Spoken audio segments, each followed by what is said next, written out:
that link. Going live, going live, going live. This Hangout is now live on air. Yay! Thank you for and welcome to OreAni, the end of 2014 fall season, part 1. Today with us we got Albert. Hello. Kikomori Apprentice. Right? Indeed.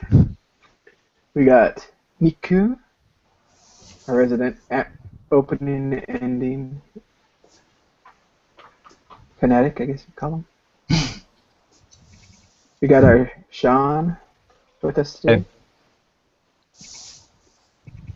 Hey. And last but not least, Trippley! Hi. How is this possible? Oh yeah. Always the same. Once again, a blast from the past. Yampasi, everyone. Yampasi.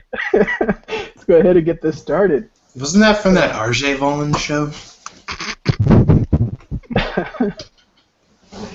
Once again, if you guys wish to join us in our future Hangouts, check us out on our events in Anime Talk.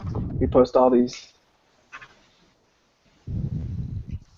in our community. Let's go ahead and get started.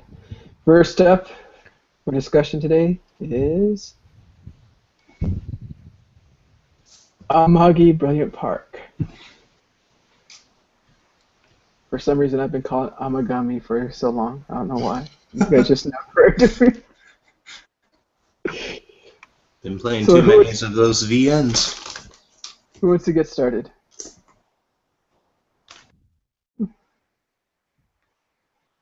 No one? No one. Well, Sean put a sad face down here. Nick, you're the only one that ranked this with an 8. You go ahead and start us off. Oh shit. Just too busy eating. Yeah, no crap. You always do that to me. Anyway. Amagami. You got me doing Amagi Brilliant Park was a series that I actually really enjoyed, and I'd actually say what was the most notable was throughout the season when we'd always ask our friends, oh, hey, what's high on your list, or what's notable to you?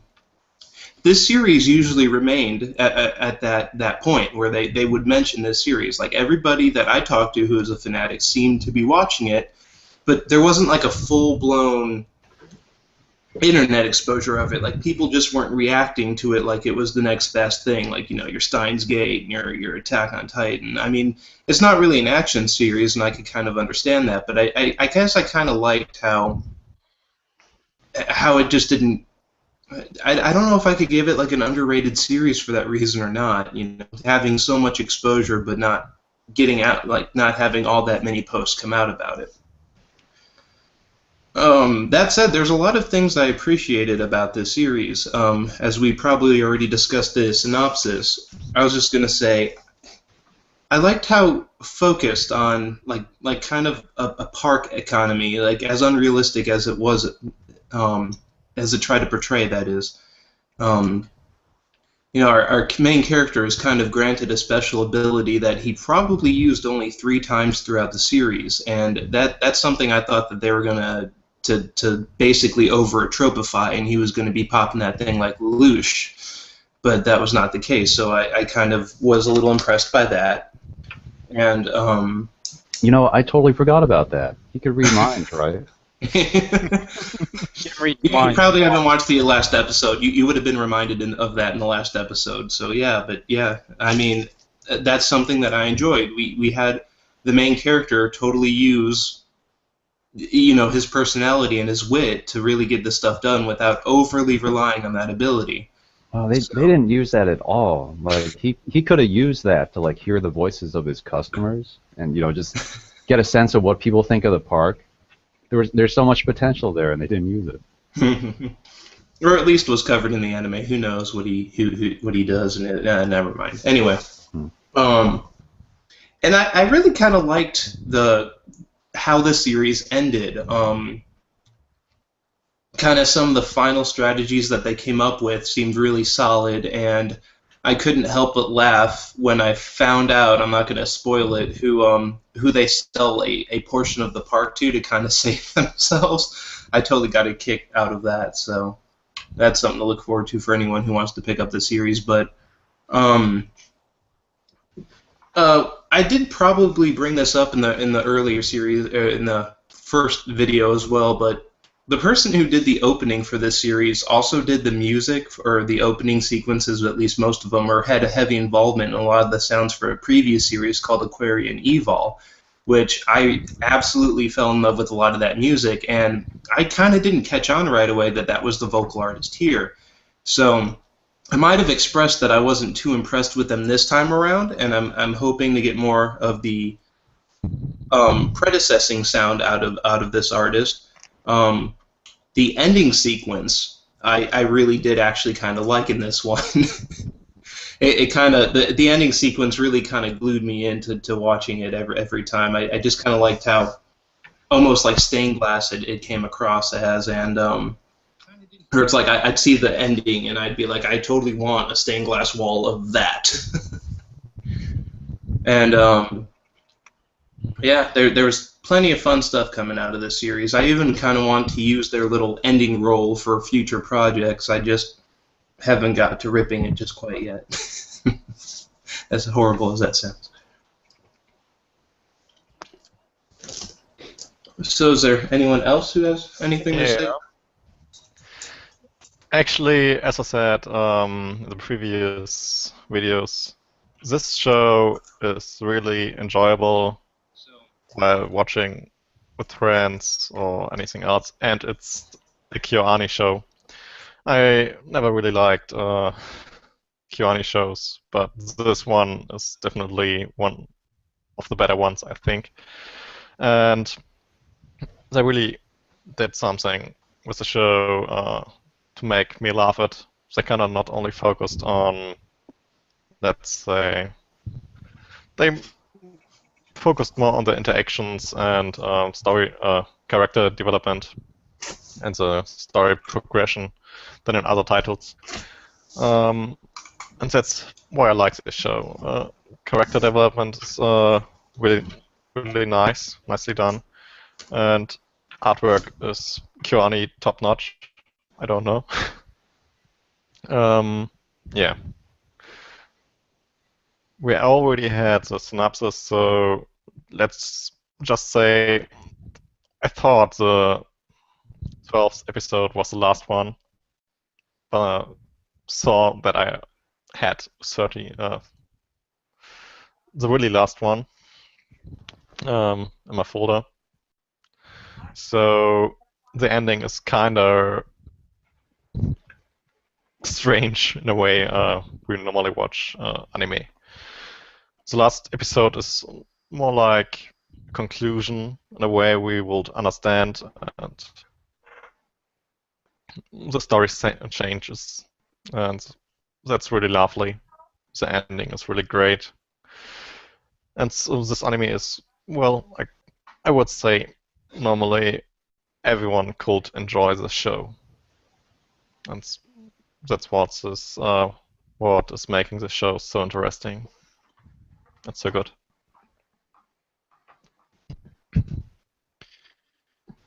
Yes, so I want to say a few things. One of the interesting things about this OreAni show I realized after listening to, which podcast was it? I think it was Anime Pulse, where they mentioned, hey, it's Kyoto Animation, and right there in episode 1, we get a kiss scene, which has never happened before. I'm like, what? That can't be right. So I went back and looked, and even though I haven't watched every single OreAni show, I've watched a fair amount of it. And in recent times, the only kiss scene that I can figure out was between Dekomori and and Mori Summers and the Christmas special for Chunibyo, right? So that's unusual. Also, right there from the first episode, fan service. Although, you know, I've never known a woman to put on her stockings first, but whatever. So that's very different from OreAni. It's blatant fan service, and it continued on throughout the series instead of cute moe girls. So that's different. And the story, Sean mentioned in the previous Hangout that it's based on a Kadokawa property. So it's not their property, it's not their light novel division. It is property of another publisher, and this is a joint project, essentially. So all those combined make this Amagi Brilliant Park a fairly interesting and unique series that they've gone with. They've announced the next series that they're going to do in the spring season. So I'm kind of looking forward to that. And overall, just from at the season's beginning where I was like, I might watch it or I might not, this has become a really good show to watch. And I have yet to watch the final, I think, 13th episode. But it has been a pleasure to watch. And each week that I watched it, I thought they did something very interesting and unique and out of their normal, box, their sandbox. So I'm looking forward to their next project to see what comes of it. Yeah, I noticed the change in tone too, and I do sort of attribute that to, oh god. Oh god. No. Okay, I'm just turning the phone off. Alright. I do attribute that to it being a Kadokawa show and not like a KyoAni original. Because, the KyoAni stuff was really tame, so it was really interesting to go back to a Kadokawa show and you're like, oh yeah, there's, there is a bit more fan service, not that Amagi Brilliant Park is fan service driven, but, that's there. And it was also just more fun. So I actually like it a little bit more than like the last 4 KyoAni things. Although I'm sure I won't remember it in like 2 years. Like it'll just be forgotten. It was just a fairly nice comedy, right? Yeah, that's something I wanted to say that I kind of forgot about is the comedy. While kind of in my opinion was a little sparse, when it did hit, it hit pretty darn good. And another aspect of the show is like the sheer expressions of a lot of the mascot characters. They help kind of make it too. Mm-hmm. I wish KyoAni would do like not just another Kadokawa thing or an original thing. I wish like someone would approach them with something truly out of their ballpark. But yeah, whatever. My favorite episode of the show is, even though I haven't seen the last 2 episodes, I think, but my favorite episode is definitely the one where, like, the main character is sick, and then all the other characters sort of go to school in his place, like wearing this suit that looks exactly like him. That was pretty good. And of course, they make him say like totally outlandish things, and then his reputation is just about ruined, but then he has to like rush to school to save himself. Mm-hmm. No, that was a good episode. So I think Kyoto Animation really exceeds in adapting material. It's not just their own stuff, as you can see with this property, but what they do is they take a manga or a light novel or a novel and actually adapt it well. They change the characters, they add characters, they change the order of episodes if it suits them. So they do everything that's right in adapting a property to this anime visual media. And that's what I really appreciate about KyoAni.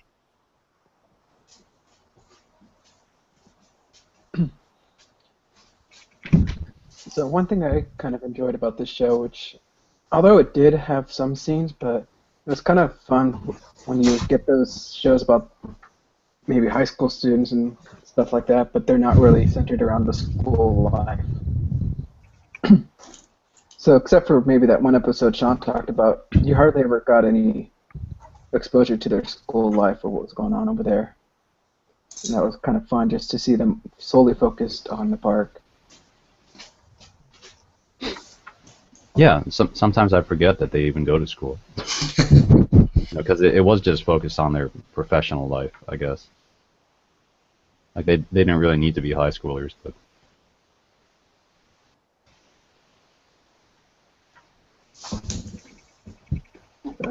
Overall, very fun show. I enjoyed it. Of course, for some reason I couldn't call it the right name, but... Does anyone else have anything, or should we move on to the next title? Or let's go ahead and move on. I will say that, yeah, KyoAni did just announce their next thing, and it sounded good until the part in the synopsis where it said, and they will also they're talking about suspending their activities in order to study for the exam. I'm like, oh god, it's gonna be one of these shows. Oh, I did not catch that part. Oh, it was like they want to compete in the big tournament, but at the same time, like they might have to cancel their band practice or something. So it's another like music school band kind of anime thing. Except it seems to have a big band theme to it. So I don't know. I'm really skeptical at this point. You know, after like K-On! And after what was that one, Hana Yamata. I'm just really skeptical. But yeah, whatever. We can move on. All right, let's go ahead and move on to Psycho-Pass 2. I haven't seen this show. I never got into Psycho-Pass. What are you, a psychopath? I don't know, just something about, I don't know, maybe it was her eyes or something. Maybe it was her eyes. They look dead to me. Yeah, Akane has weird eyes, and then her grandma in Psycho-Pass 2, or whoever she was. What is it, grandma or aunt? Yeah, I think grandma. Grandma. Yeah, Tank can't watch a show that the characters don't have the vibrant, idle, large eyes. He just can't do it. Yeah, if they're not half her face, they're not good enough. Oh, those eyes are vibrant in their own way. They're pretty vibrant. But yeah, I cracked up when she went to visit her grandma in the hospital, and she had the exact same eyes. She was like a sweet old lady, but she had like those crazy psychopath eyes. Yes, I just finished it, and it's kind of bewildering. I find it hard to judge. No, come on, judge. Come on, isn't that what the Sean system exists for? The perfect judgment. Yeah. You must evolve. No, I kind of feel your sentiment there. What I think I most enjoyed from Psycho-Pass 2 was most of the episodes leading up to the resolution. We had an immaculate game of this kind of cat and mouse weird thing between this organization attempting to prove the weakness of the syllable system, while our inspectors... Huh? The syllable system. Syllable. No, it's syllable, damn it. I'm adding in an extra syllable, so it's syllable. Oh boy. I think. Yes, anyway, sorry. While the inspectors kind of unravel their plan, and I just enjoyed seeing that kind of play out. And when the resolution hit, it was like, I still kind of liked the whole cop and robber game at first.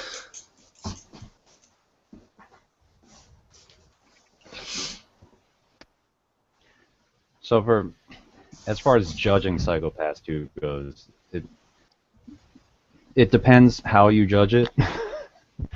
Because you can either judge its, cop show plot points, its cop show antics at face value, and at face value, it's pretty stupid. It's pretty fucking stupid.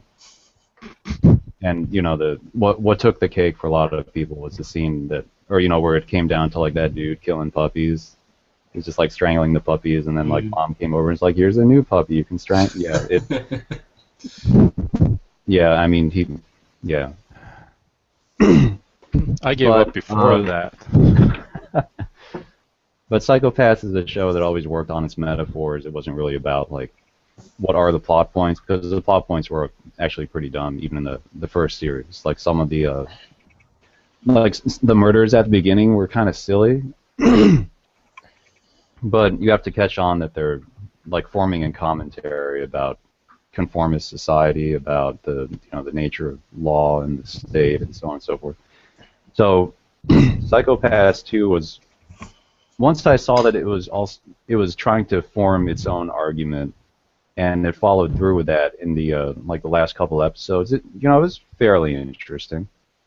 I mean, the plot was still really dumb, but I just watched it like half an hour ago, so I'm still trying to settle it. But it was like, could Sybil judge? Because one of the flaws of the Sybil system is that it always judged individuals rather than groups, and that's usually how the law works, right? Except with a few exceptions, like there's laws about like regarding organized crime. That if you're just associated with a organized crime, then you could be prosecuted for something. There's laws about hate groups and hate crime, or I'm sure that's not the right term. But that's another weird law where where the group is judged or something, like you are judged as being a member of something bad. So the premise of Psychopaths 2 was like, a flaw in the way that civil judges is that it only judges the individuals. And you saw that in the several massacres that occurs in Psychopaths 2, where everyone's just following orders, and the gun says pull the trigger, so they just keep pulling the trigger, and then it just turns into this outright massacre. And so so the problem there is that the system is corrupt. It's not necessarily the individuals, or that the individuals are just sort of blindly complicit in this system that is broken. So the conundrum of Psychopaths 2 was like, can Sybil judge itself? Can it judge? Should it be able to judge groups? And it's a fairly interesting question. I don't actually know that much about law to really comment on it deeply. But it seems kind of futuristic. That generally we don't judge groups. The law usually doesn't judge groups. Sure, but I mean, I'm not sure that from the original premise it was meant to do that. Sybil was not meant to be a perfect system. It was supposed to just regulate the society, right? So for it to say that it can't judge or even acknowledge a being that is composed of multiple parts, regardless of what that part was a little strange, but I guess his brain matter is also composed of multiple parts, therefore they can't get readout on his psychopaths. It's super convoluted. Because he is also a group or something like that. Like, he's just not one individual, he's some sort of Frankenstein assemblage of like many people. Right. And he is like the avatar of the grudge of like this group of people who died or should have died. And that is one part of this series where I absolutely just can't. I didn't like. I surely did not like. I'm not going to admit or not lie here. Yeah, there was a lot of conspiracies about the system back in the day, and it resulted in a plane crash where the numerous body count of like the youth who passed away was assembled into one being who the system like identified that mixed matter as like a whole bunch of people, but I just couldn't really get that because it just is like, oh well, if you have this neuron tube from this guy or this skin patch from this other guy, you inherit the whole personality that made them them. And it's like, yeah, you have to swallow some ridiculous stuff. But I think that part is, it's easier if you're Asian. culture because I mean, it's part of like Buddhist beliefs that the body also is the soul, right? Is why when you see accidents happen, recovery of the body is really important because without the body, you can't actually put their soul to rest. So if you kind of take that logic, Buddhist traditional logic, then yeah, a part of the body still contains part of the soul, and if you put that all fuse that together into a Frankenstein, then it is a composite being. But whatever, that part really, is just BS. Yeah, don't think about the sci-fi too hard. It's just like just take its point that like Right. what was his name? Kamui is supposed to be some like Mononoke. He's supposed to be some like vengeful spirit. Right. Created from the grudge of like 300 people who died in a plane crash or something. Yeah. So my impression was, it could have been interesting, and then I started watching it. In each subsequent episode, I was like, it's not really working. I'm not sure where they're going with this. Why is that story element there? Who is this person? It just questions kept coming up, and then when they finally have a direct meeting in episode 6, nothing is resolved. In fact, she lets him go, even though there were plenty of other options. And from that point, I'm like, that's lazy writing. They just, punted it. And then after that, I was like, okay, this show is not going to be as good as the first one, clearly. And it pretty much followed that pattern with the sense of even like within the world that they created, that Urobuchi created, it's inconsistent between season 1 and season 2, and that was the biggest disappointment. So I'm still looking forward to the upcoming movie that Urobuchi is actually writing, right? So, and we're going to get to see parts of the world that I want to see, which is what's happening outside of this closed-off society. How can this Japan exist if the rest of the world is, I don't know, at what state? So that's, that it's going to cover things that I'm interested in, so I'm looking forward to the movie. But Psycho-Pass 2 as a whole was a colossal failure to me, on both the story level and the discussion, the metaphorical level too. I respect that it tried to push the premise forward a little bit because it's kind of a difficult task to take something like Psycho-Pass 1, which was kind of purpose built for that story, and it was purpose built for those themes, and then it's sort of they give it to a different writer, and then he's tasked with having to make something as profound as that. But it's kind of understandable that he had to shift the argument a little bit, because in the first series it's just accepted that the civil system is a farce. It's not really a perfect system. It can't perfectly judge, and that the Psycho-Pass may not be measuring what we think it's measuring. But in Psycho-Pass 2, it does shift those arguments around a little bit or changes them in order to suit its new theme of can the way it judge be improved in some way? Like, is it deficient? Can it be improved? But yeah, it's definitely not as good as Psycho-Pass 1. It's extremely clumsy. I mean, not that like Psycho-Pass 1 was terribly elegant, but yeah, Psycho-Pass 2 is just like you have to swallow a whole lot, you really do, to go along with it. So yeah, I don't know.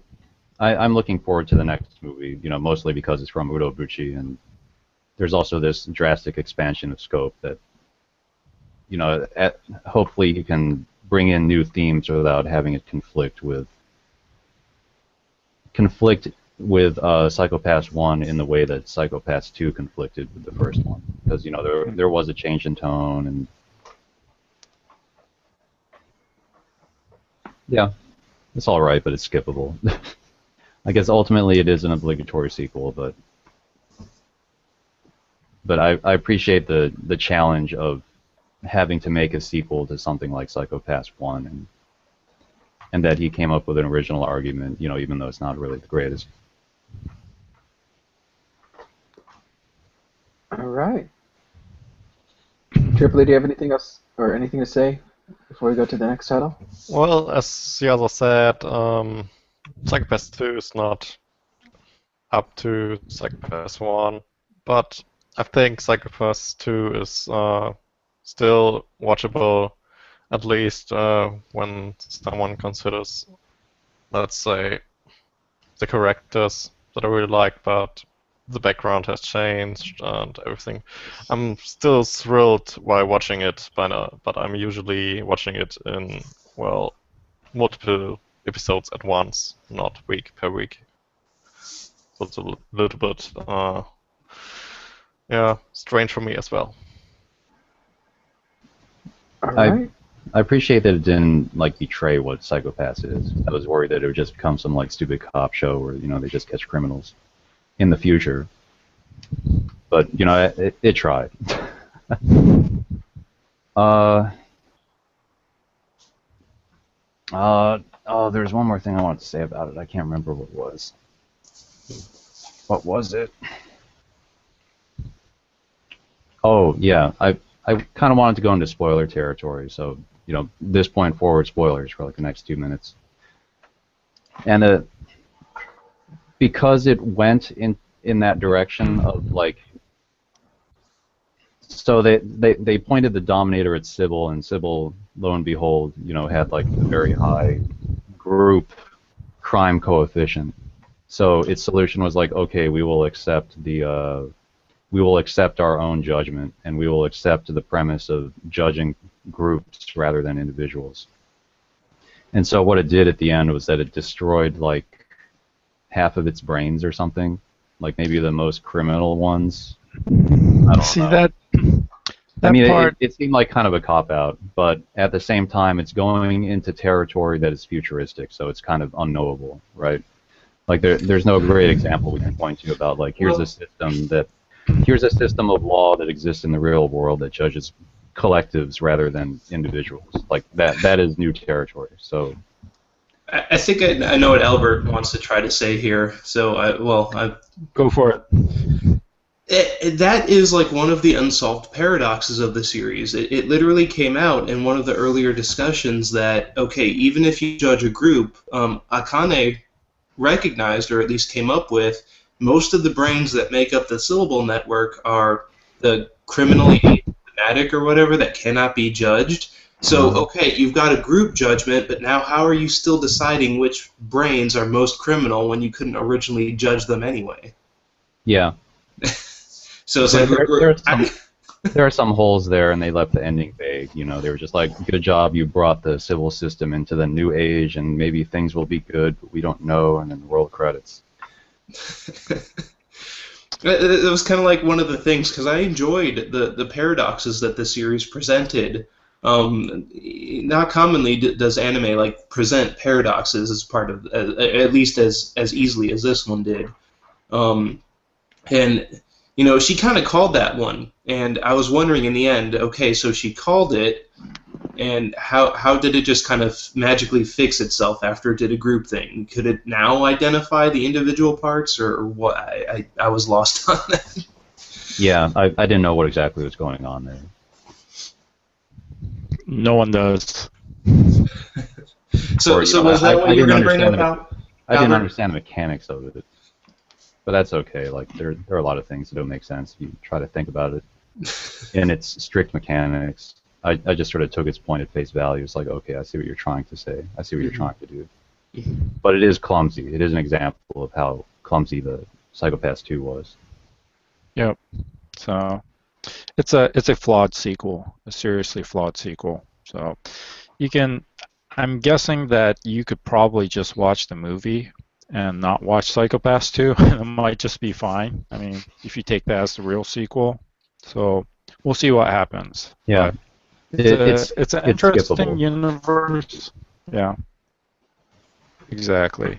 So we should move on. Good thing I skipped this then. All right. La la la la la. Moving on to the next title. Which is Nanatsu no Taizai. The Yes. 7 Deadly Sins. Bum bum bum bum. all right. So, did you watched it too, right, Tank? Yeah, so just going real quick, this is actually a series I skipped at the beginning. I never watched the first 3 episodes, but then after our first impressions, I'm hearing what you guys had to say. I picked it up and I can't believe I didn't start it. It's so enjoyable. I think, like, immediately after watching the first few episodes, he was already mocking up sketches for the characters. Drawing my characters are very simple, very fun, so I was able to sketch up a few things and just have fun with them. And then, just with the introduction of one character, Bon, the show got better. I think his voice actor is from Haru, from the, what do you call that show? There's lots of Harus. From the monster, you know, that girl. My Little Monster. My Little Monster, yes. Tonari no Kaibutsu-kun. Yeah, you could totally tell it's him from the way he acts. So just seeing him like that, or just hearing that voice and the character, just I don't know why, that brought a smile to my face, and I've started enjoying the show a lot. As far as everything else, the action sequences are pretty decent, and it's been really fun. I can't wait to see how the show goes. I think this is only halfway through the core, right? Most likely. So we still have a whole nother season here coming up. Yeah, because there's not really a whole lot resolved at this time, so even without looking it up, I just assume it'd be 2. Yeah, it's pretty obvious. So, but just certain things in there. The humor was pretty funny, and I mean, like I said, or whatever that Bon just made it so much funnier. Like when the pig started talking, he's like, "What? The pig can talk?" It just starts going crazy. It's just something that you would obviously point out, like, why is it talking? But just doing that in the show made it real funny, and I can't wait to see. It seems like a lot of the 7 Deadly Sins have a lot of really unique techniques that they haven't even shown. So every single time they fight, something new comes up, and it's been pretty fun. It's not like always the same one hit, one fight, same thing going on. Something new tends to come up in every single fight. But this is definitely a show that's easy to recommend to a lot of people out there. A lot of people would definitely enjoy this.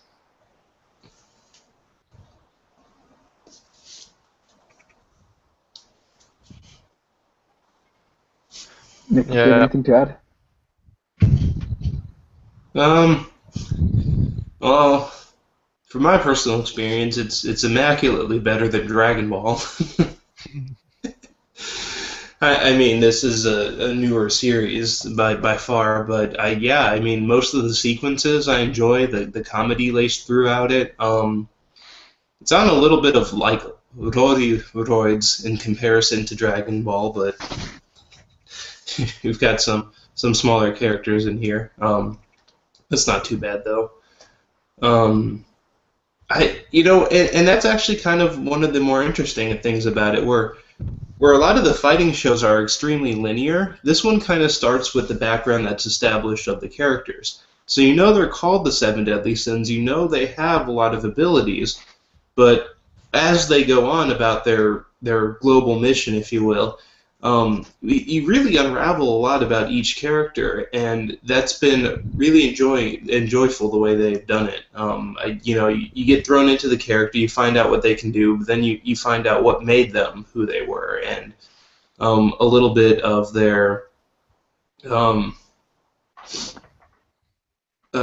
sinful nature, if you will, what they consider a sin. You know, a lot of people hear the 7 Deadly Sins and they assume they're horrible people, but It's like something happened along these guys' lifelines in which they really regret, and they call themselves the Seven Deadly Sin because it's something they can never atone for, not that they're, the horrible, monstrous people. And that's kind of like, that's such an odd mechanic at play here, but I mean, I could feasibly see it. It's making for a better show is what it's currently doing.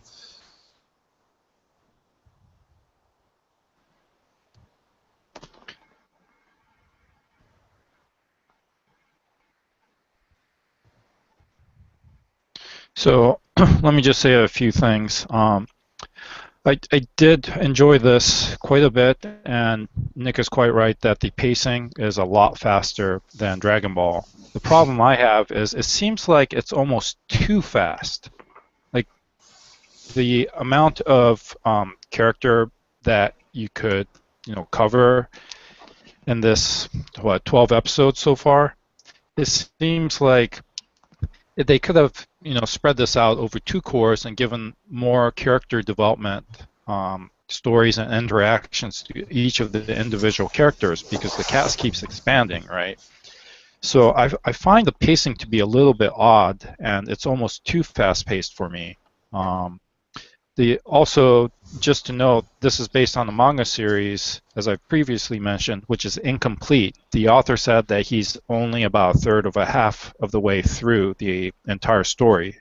And so he's got 12 volumes out. I don't think in the manga, you've met all of the 7 deadly sins yet. So I don't know if this is a 2-cour show or if it's actually going to continue. I think given the popularity, it probably will, but it's not anywhere near being complete. So that's one thing to keep in mind. The other thing is, for a shonen show, it's more akin to JoJo than Dragon Ball. There is a lot of blood in this show. I mean, people die horrible deaths, people are tortured. Van, because of his special ability, can survive almost any kind of mutilation, and he is mutilated quite a bit. So just a fair warning, if you've got young kids and like, hey, shonen show, I'll watch it with my kids, you might want to check it out first. So, but the overall not even to mention like half the surface.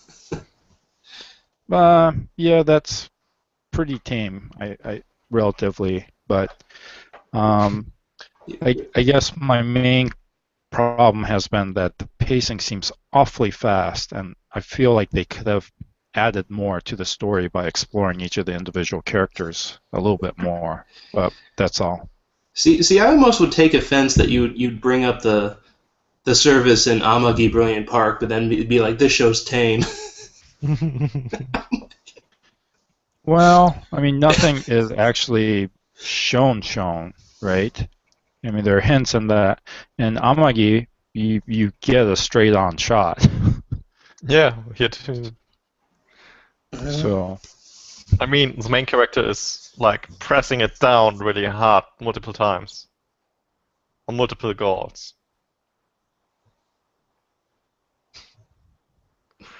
yeah. So, what about you, Trippley? You ranked this pretty high too.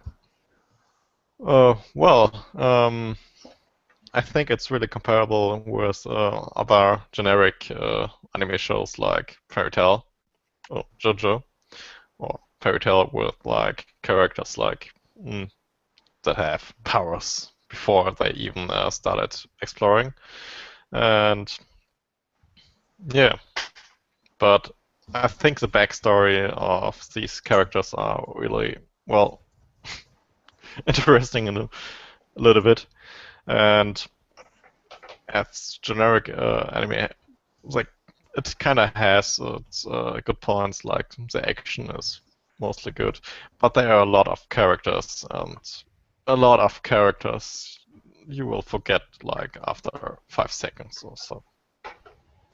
That's the biggest point I have against the anime, but the anime is really enjoyable with its other parts.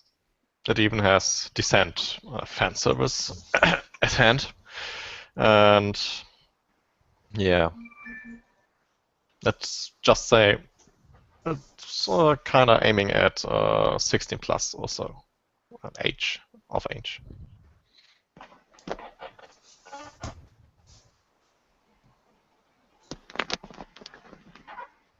So, not saying that there's only one thing that I kind of don't like about this show, and a lot of shows that do this also kind of just tend to dislike this one part, but all of their names tend to be super unique, so you don't remember a lot of their character names or even how to pronounce them half the time.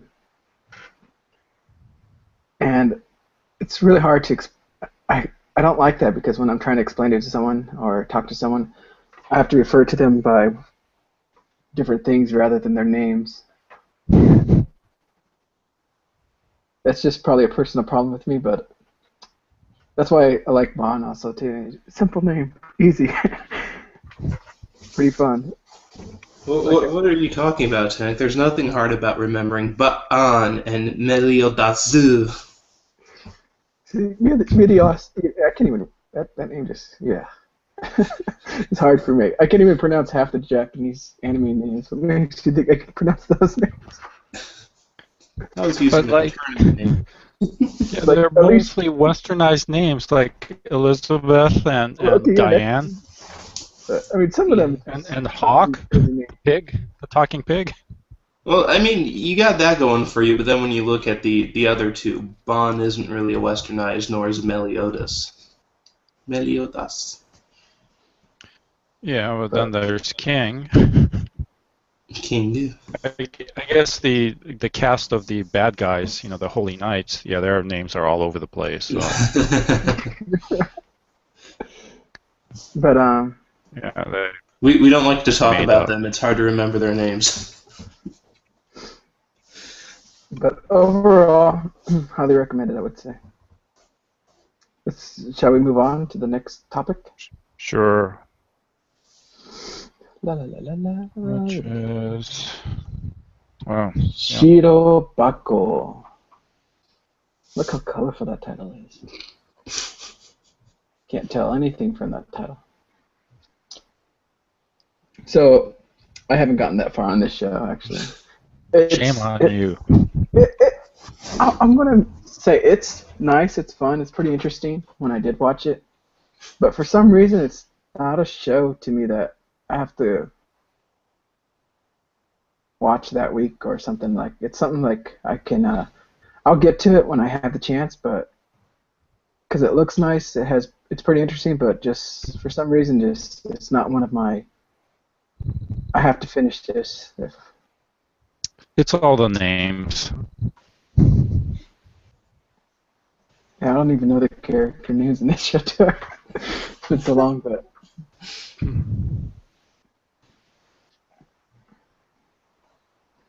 You want to start it off, Albert? Sure.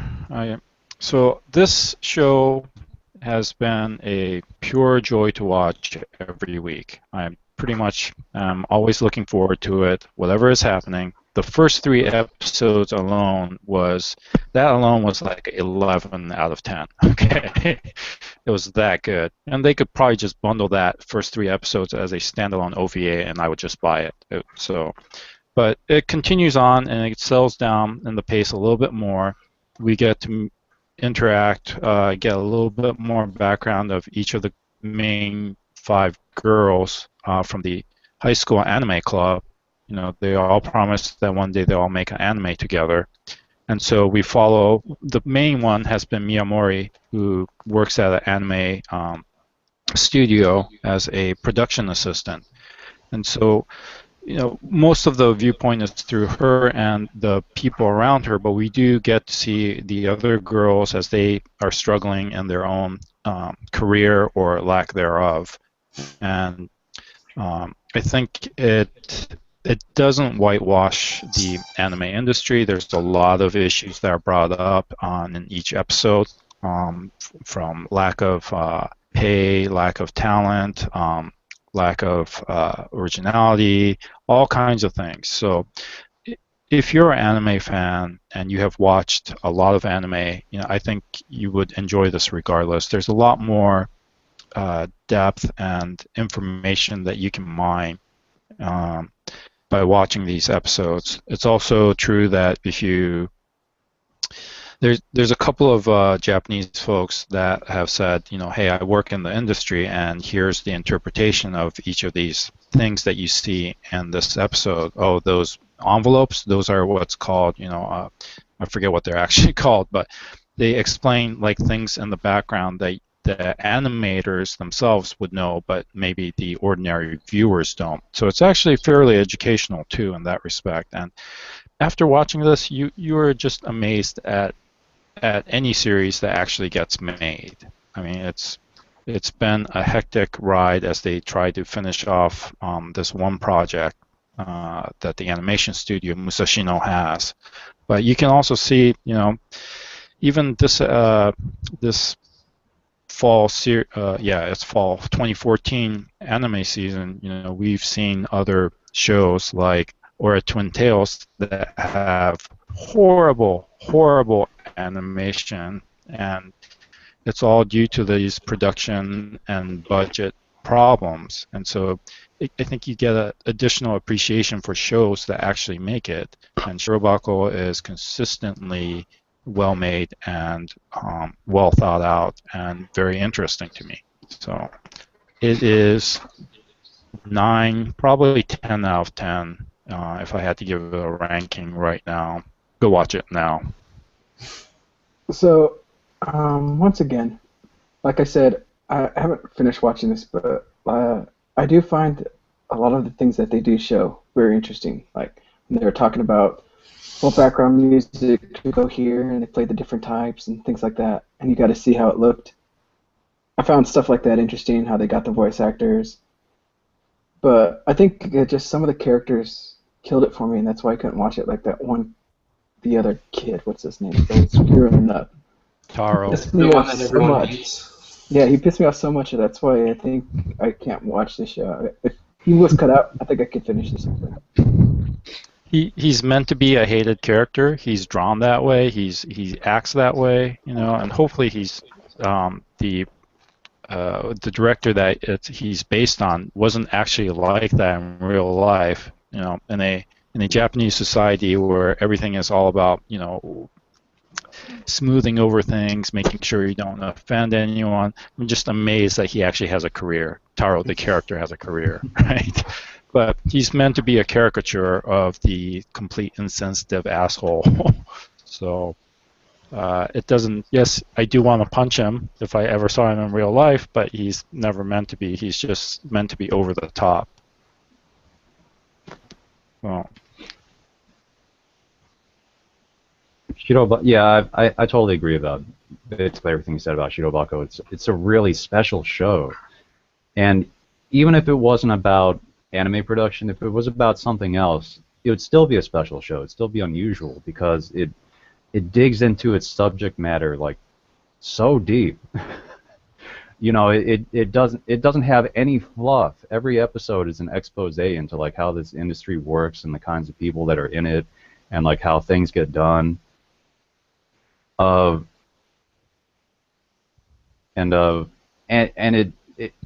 It has an enthusiasm for its subject that it doesn't.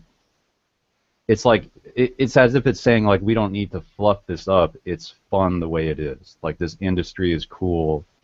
We're just going to show it to you, and it will make a fun anime. We're not going to have like the baseball episode or the hot springs episode. We're not going to have any kind of bullshit episodes.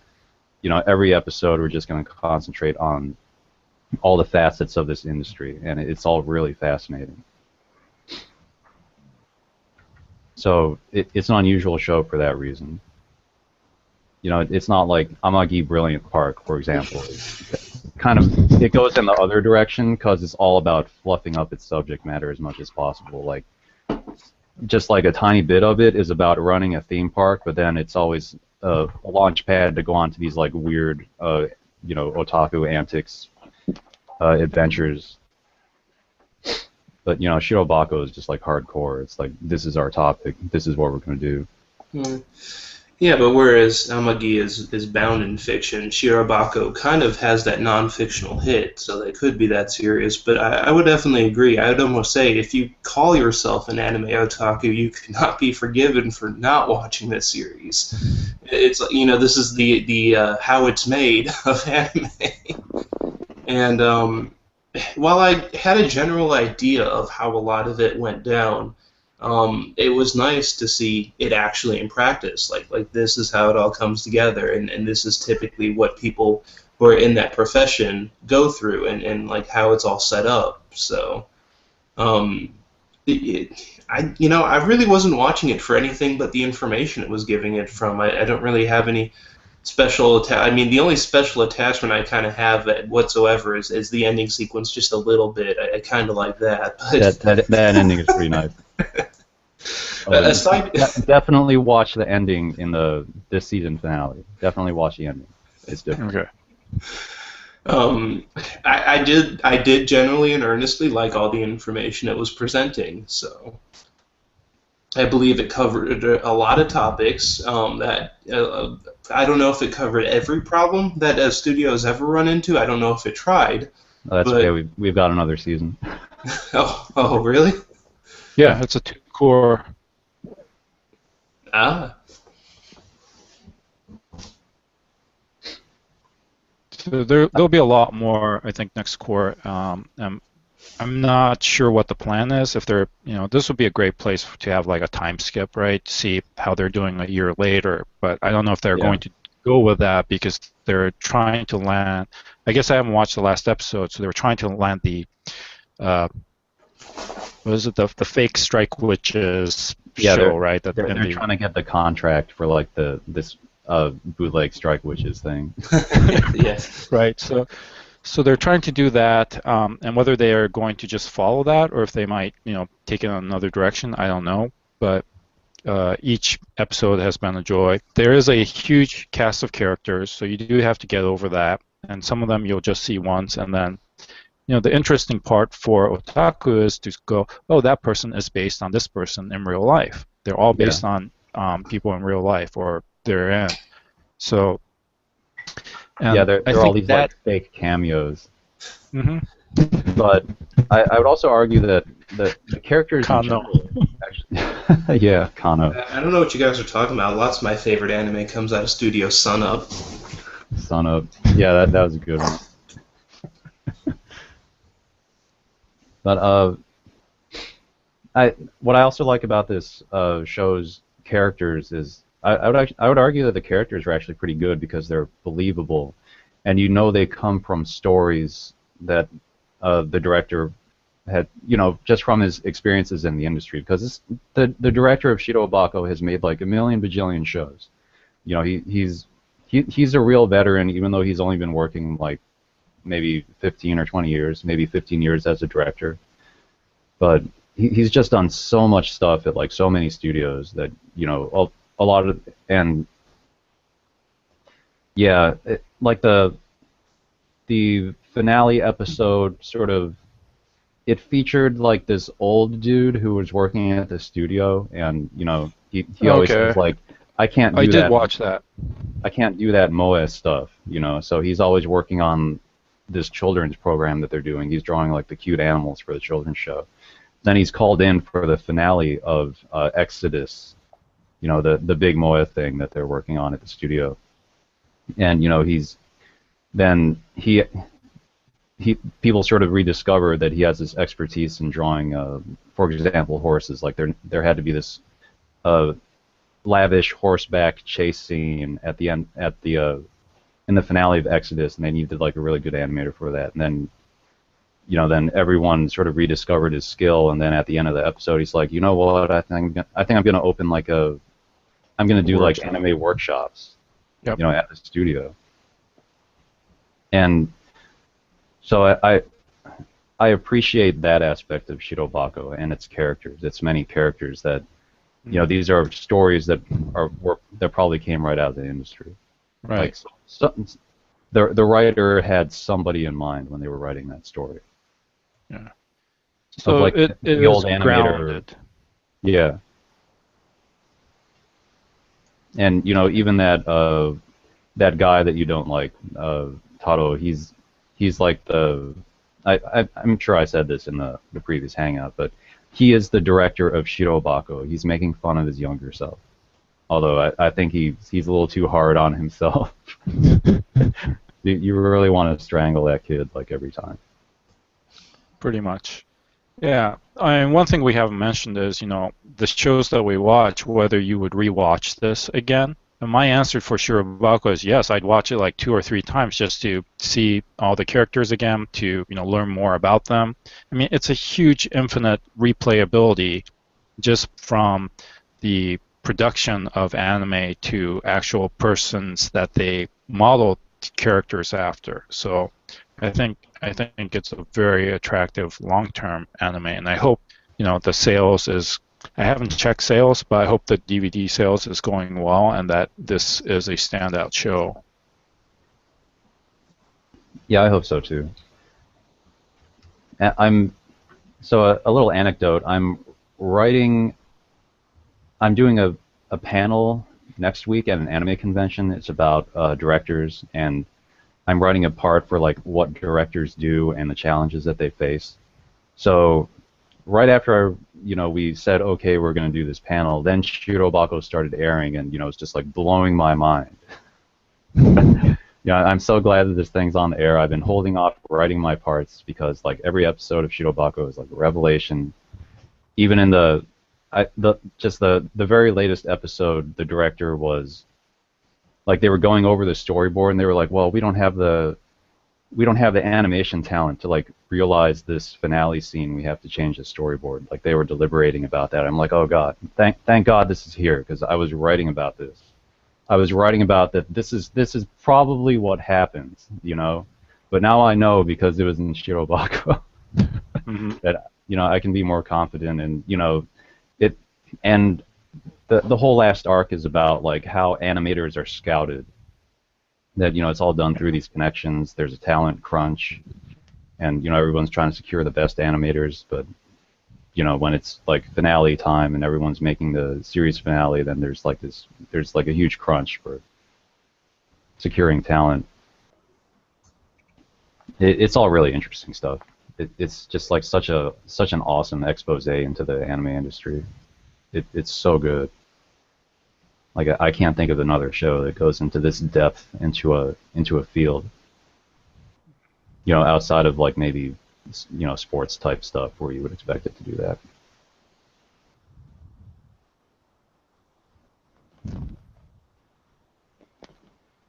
Yeah.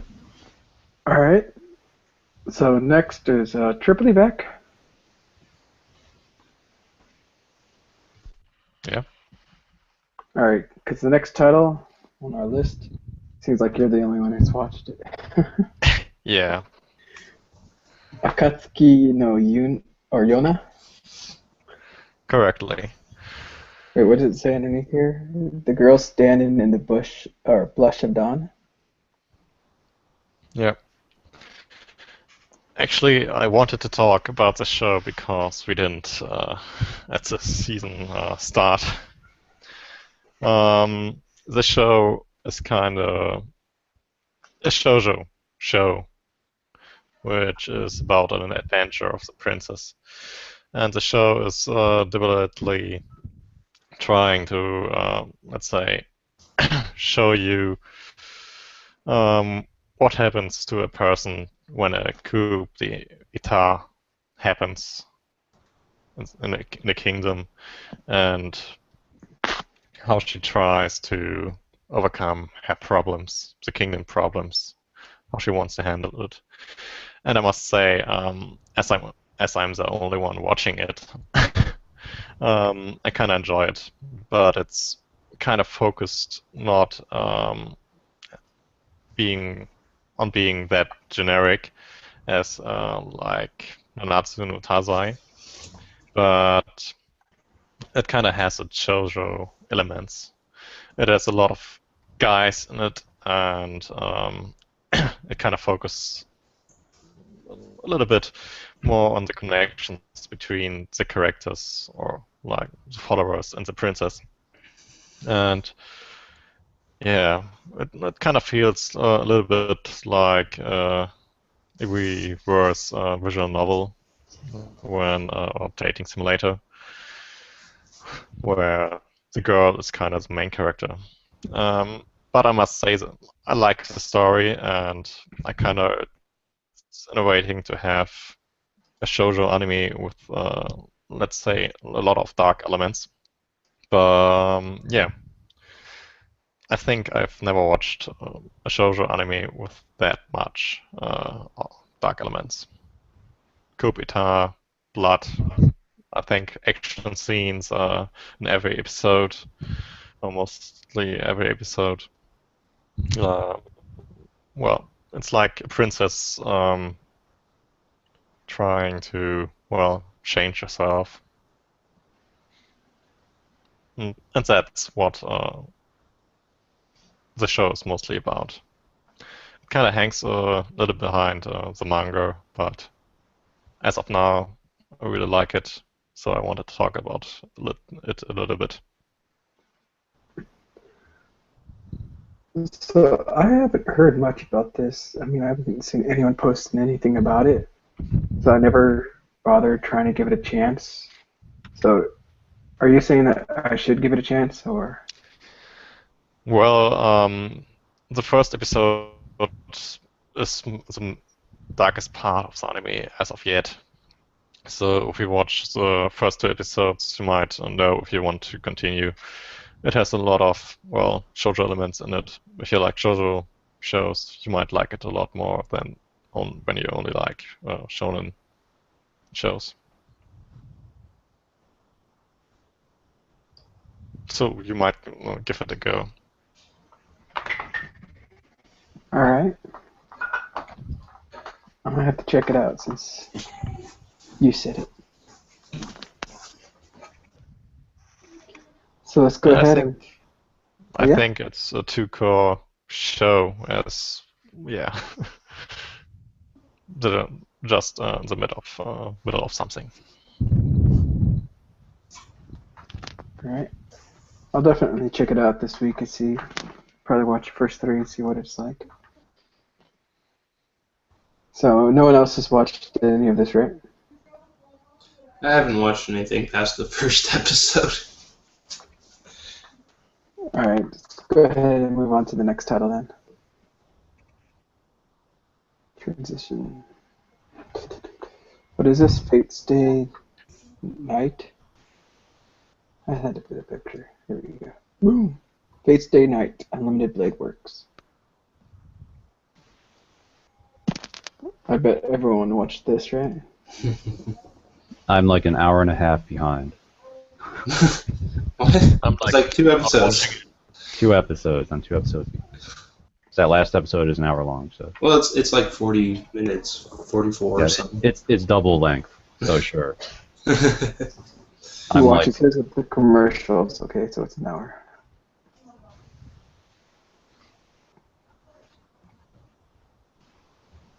All right, who wants to start us off? You rated You 8, do. so go. Me? It's your jam.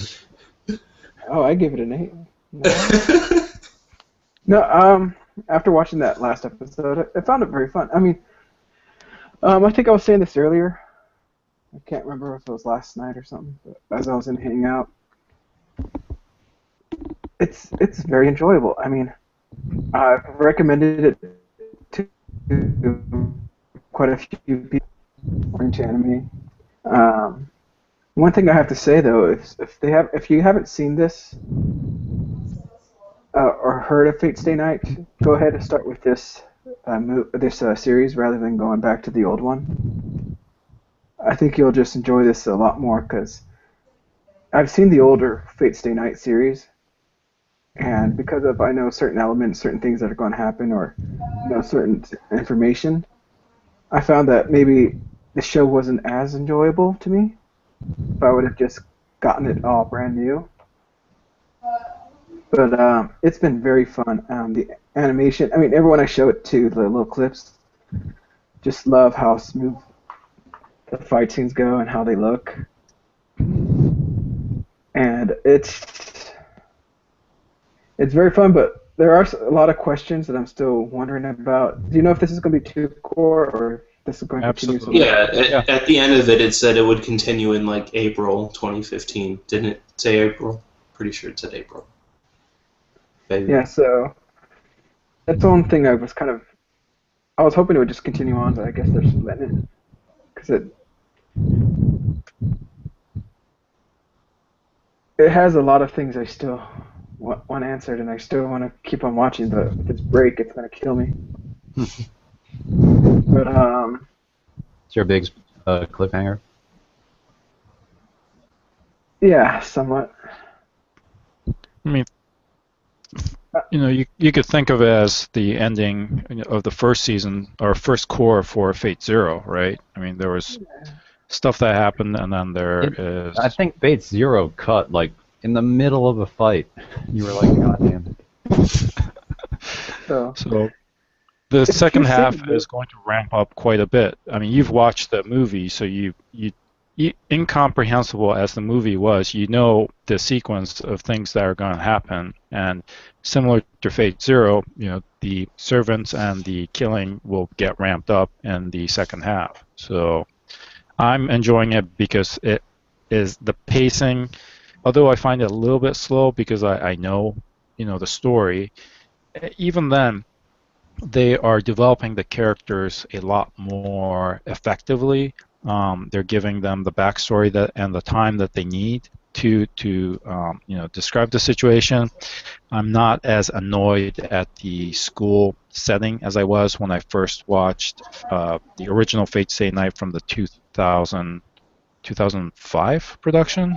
Anyway, I think it's a lot better done in all respects, including animation. So I highly recommend it. But if you don't like cliffhangers, then I would wait to marathon this and then go watch. Wait 3 months, then watch it, and then watch the rest of the series. So.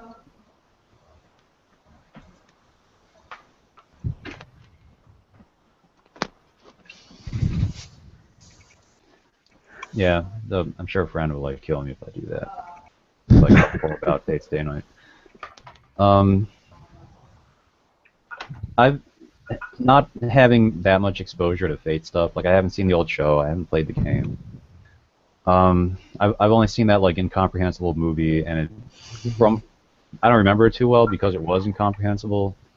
It felt like the only thing I saw in the movie that was also in this show was like the Berserker battle, and then they just cut out all the rest of that stuff. So the show has been interesting in the sense that it's providing all this. It's providing all this story that was straight up missing in the movie.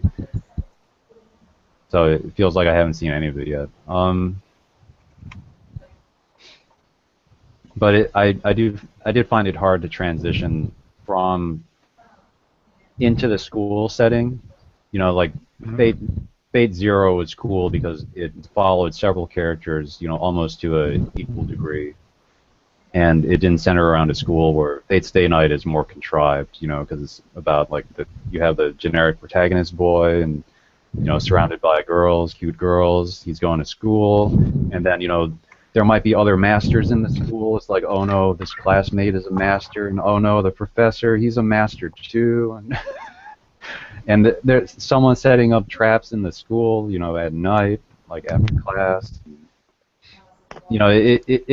It's more tropey than Fate Zero was. So I find it feels like a regression going to Fate Stay Night, but I also accept it as like this is the earlier work. Right. This is the foundational thing that everything else came from. So it's not bad or anything. But I do find it slightly less interesting than like the first half of Fate Zero, where the protagonist was, he was shadowy but interesting, and he was like, he had this sort of fuck the rules attitude, toward the whole Grail War.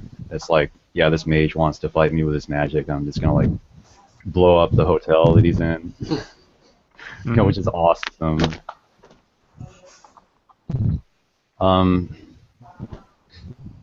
Yeah, it's shockingly well made. I don't think this studio has done anything between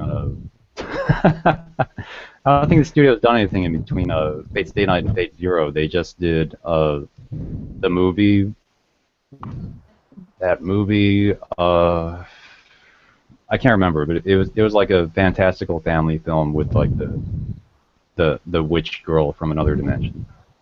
So they did that, and they probably did some cutscenes for Tales of whatever, you know, the Tales of video game series. But as far as TV shows go, I don't think there was anything in between this and Fate Zero. So they've probably been working on Fate Stay Night for a long time, and it really shows. Yeah, I think you're right, and yeah, it's all about, you know, managing again your production, right, of your time and your money. So I think they're doing a fantastic job at it. I mean, it's not a perfect show by any means, but it's definitely worth checking out for its high production values. Yeah, it's worthy as a blockbuster. Like just for blockbuster's sake, you know, it's worth looking at.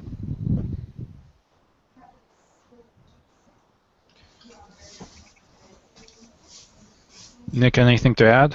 I mean, you guys pretty much effectively covered just about anything I could say. In comparison with like the last Fate series that came out from like Dean, you know, the original kind of story. I think that was a 2005 series you may have been talking about. It's been so long I can't recall.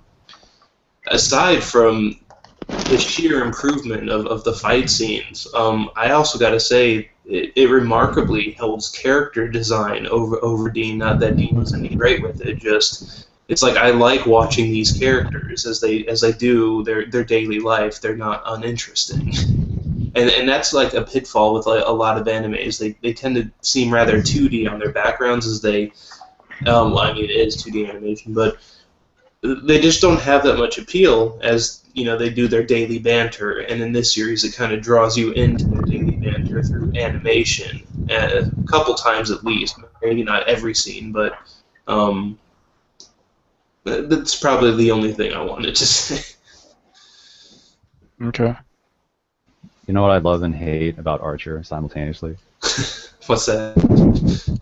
He's played by the voice actor of Space Dandy, so he's Space Dandy.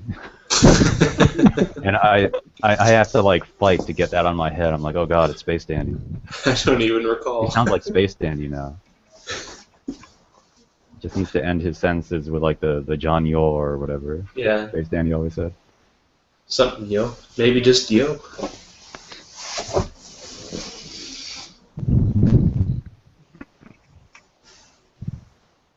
Now, I don't know who's seen the ending or the last episodes, but that ending song sounded really familiar. Does anyone know if that was like the original ending song that they had for the other series? I didn't pay particular attention. It sounded familiar, so. When the credits rolled up, I honestly just kind of laid back and like didn't pay much. Like I heard the song and I know there were some scenes playing in the background that like it wasn't their traditional ending, but I'm gonna have to check. I had a slight distraction at the time. Okay. All right. So shall we move on, or does anyone have anything else to add? Going once, going twice. All right. Next we got Albert. Right. Wa Yuusha de Aru, which is spelled like so many different ways online. Yeah, so I just wanted to bring this up because I'm not sure, it doesn't look like anyone is watching it. I got first interest in it because Tenkun posted something in our anime talk community, and I just kind of, went along. And at first it was just kind of, it's not bad. It's a magical girl show. And then as the episodes went along, I'm like, this is kind of unusual. They're putting in weird slice of lives to contrast with these battles, and things started to become a little bit more interesting because of the way they were setting up the story. And then, I've made a couple posts since then about some events that happen in the story where it becomes more like Madoka Magica, and you're like, wait, what? They just did what? Yeah. That is, unexpected and horrifying, actually, for a magical girl show. And so you get each, I think, from the first half of the show, I might rate it like just, normal, 5 or 6 out of 10, right? And then the second half, except for the last show, I would say it ramped it really far up, and I became very involved. And then the last episode dropped, and you are either going to fall into the, I'm glad it ended that way, or you hate it. It has been very divisive, and I fall into the severely disappointed category. It just made, it's hard to talk without spoilers, but I just don't think that the writers kind of did a cop-out, basically. They don't follow through with what they were promising. And, what were they exactly promising? Well, I think it was a take on the, their take on the magical girl genre, and to see what it means to actually be a hero, actually be a, to sacrifice to accomplish what needs to be accomplished because you are the chosen one, right? And the last episode kind of, well, not kind of, it actually betrayed that, in my opinion.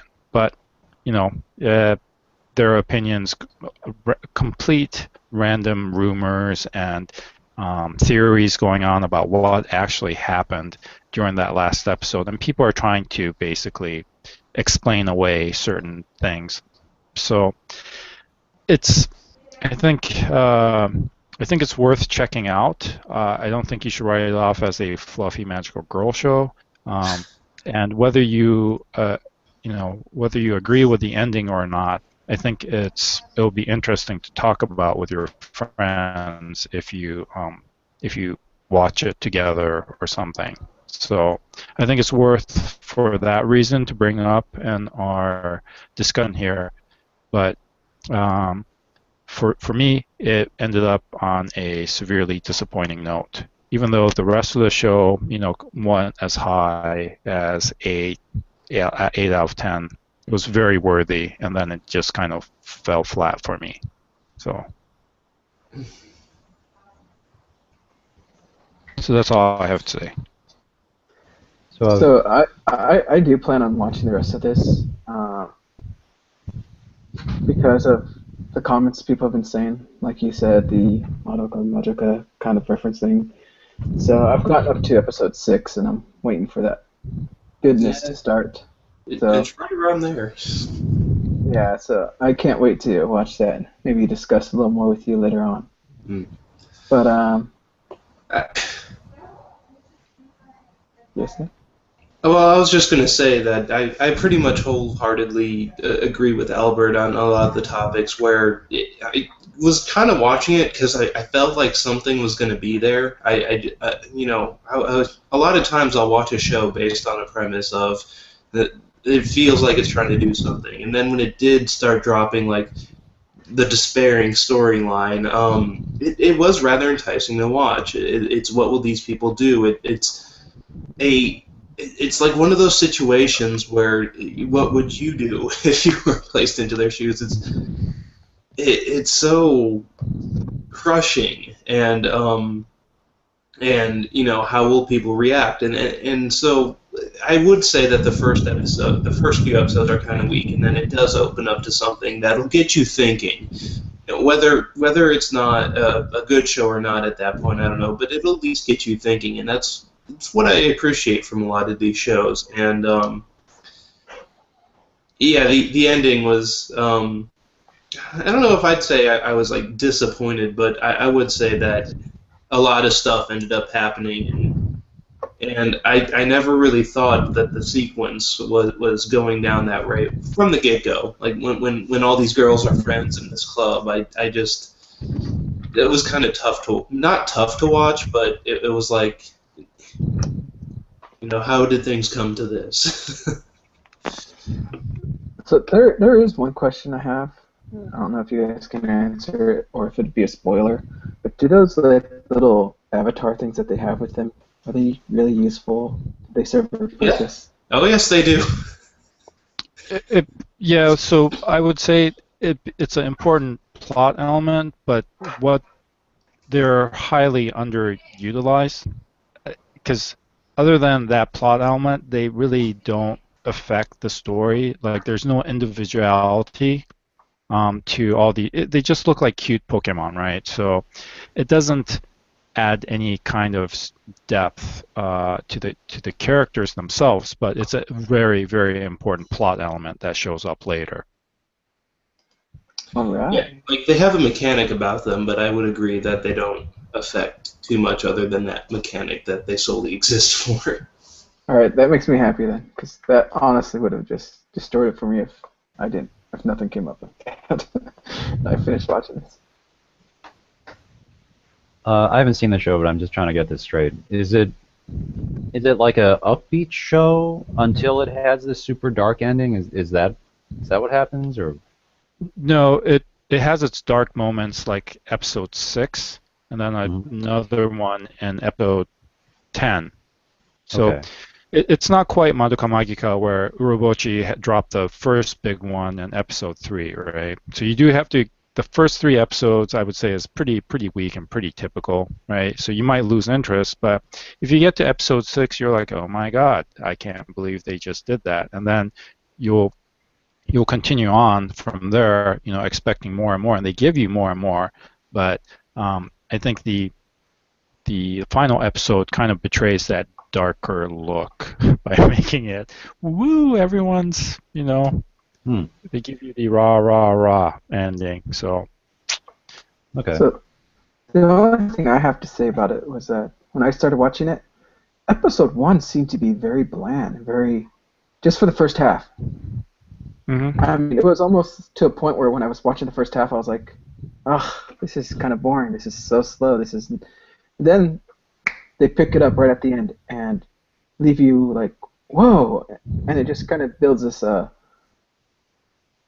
kind of motivational thing, like you're cheering for them as things go on. That's how I felt when I was first watching that first episode. I would agree, yeah. And continuing on, it's been pretty, I would say average, them becoming friends, them meeting up, and then learning more about what's going on. So I'm hoping that now that I'm getting up to 6 and stuff, I can start seeing that tragedy. And I'd almost say that I might not wholeheartedly agree with that. It doesn't continuously pump out despair, but the whole gloomy scenario doesn't change for a while until like revelations happen. Once revelations happen, although they don't necessarily keep bringing it up, I'd say that the situation does seem a little grim, and that's like an overall heading. So like I wouldn't say it's just one grim moment. I'd just say it's one grim moment that doesn't go away. So. All right. Until the end. That was Yuuki, Yuuna. Thank you guys for that. Okay, let's go to the next title here. What is this? Cross Ange. Tenshi no Ryuu no Rondo. Nick, you voted for. Huh? The female prison rape show? What? Yes, some part of me just kind of wants to say, like, what? This is Sunrise? What the fuck? Because this is kind of a mess of a show, in my personal opinion. While at times I do appreciate the mech action and certain plot elements, it's extremely overbearing in what it's trying to achieve, and it's all over the place. So we have this. I don't know if I just want to dive into spoilers to say, like, why it's not good. Or not, but so it's uncharacteristic of Sunrise, like. I can't say that I can personally think of anything that I know that they put out that I can directly compare it to. So I kind of say it is, but you know, I don't exactly have. When I watch a show, I might not exactly remember the studio that produced it. So this kind of strikes along. A series that I can more realistically compare it to would be something like Freezing, because it has that militaristic kind of female empowered element to it, and a little bit of the edginess, just a little bit. Freezing was definitely worse, but this one didn't exactly not have it either. But it's extremely odd because you have this society that was enriched with mana, if you will, but for whatever reason, a certain but only certain females that are born were basically born as normal people, but that interrupts the flow of mana. It kind of breaks the society. And somebody came up with them as a scapegoat. They, instead of just kind of coexisting, oh, they're the reason something is happening. So they're all ousted onto this island where they are essentially kind of given this transforming flying robot mech. And like, if you watched World Trigger, which we might talk about later, it's the same concept of these random warp gates appear and enemies flood through. And these guys make a living by going out on their transforming robot things, downing enemies, and basically making money from it, because apparently the normal society doesn't have a concept of money. It's some other... They didn't really explain what they do over there. It's just the concept of money was introduced on this island, so we don't exactly know what goes on over there. And for the first time, certain characters are having monetary gain. But it gets more and more obscure as... I'm just going to come out and say later in the series, one of the units that they fight on comes out of the warp gate, and there is this tremendous attack on their little island, and one of their friend characters, their sisters in arms, if you will, kind of transforms into the enemy being. So, and then, like, you know, basically a god-esque creationalist character comes out and says, yes, I've designed this world, and I mean, does that sound like Sunrise? Like any of this? Fuck yeah. I don't know. I mean, I hardly watch any Sunrise stuff, but whenever you describe Sunrise anime, it just sounds like super convoluted. And this also sounds super convoluted. Well, there's convoluted, and then there's just like... So this is just zany. It's like zanier. It's kind of weird because our character settled into her lifestyle. Someone's trying to Riley her to like change the world, and she's all like, "No, I'm good. I'm good with my current lifestyle here." And then it's revealed that, you know, you're very, you know, people could be the enemies, and it's like, how do you like your lifestyle now? Like, as soon as she's decided she's liked it, and then the character is immediately there. How do you like your lifestyle now? And what will you do? It's. So, are you saying that it lacks an internal logic or something? Is it I'd say. Stuff at you? Yeah. This show is enjoyable in a way it shouldn't. Like, I mean, I'm getting enjoyment from it. I guess my mech show element is being fulfilled, and I like what some of the characters do. It's not completely horrible. It's just nonsensical, and there's a maid character who shows up at some point, and that's what actually made me really start liking the series again. There was a moment there, it's like I start really questioning myself, like, why am I watching this series? And when I do that, there's problems. When I question why I'm watching a series, there's problems. But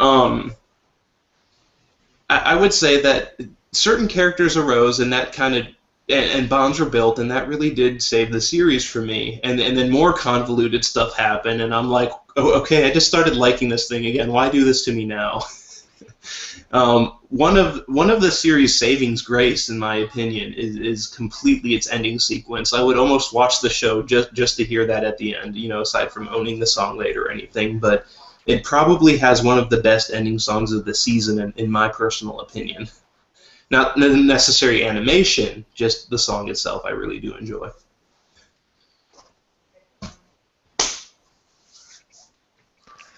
The show might have one of the few beach episodes of the season, so watch it. So watch it for the beach episode?